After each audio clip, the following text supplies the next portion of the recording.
The old world is experiencing a cold snap. Their gas supplies are not sufficient to get through the winter. Lena Batanina is a Russian citizen living with her Austrian husband Dietrich John in Brussels. She is showing him video clips from Russian state TV. You want to laugh about it, but then again, it's a little bit sad because, people are actively misled.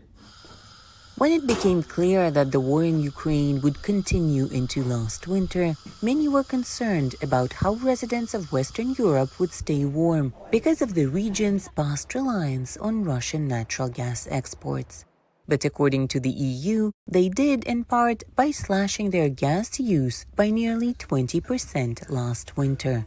Nature also helped. Really, it was a really warm, normal, mild winter. And I wouldn't say that we were wearing scarves or hats or we used an extra blanket.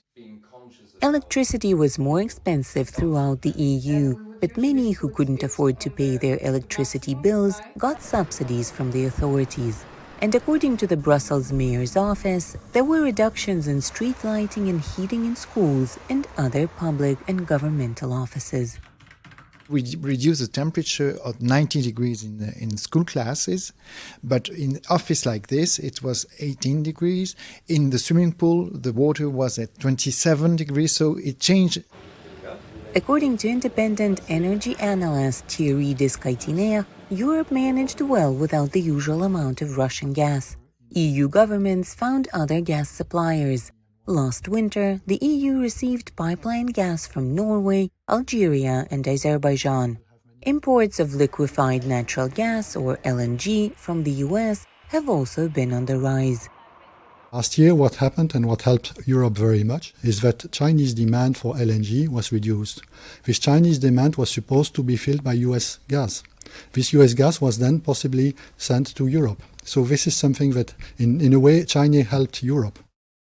But EU officials say using less gas is the only sure way to make sure EU countries stay warm next winter.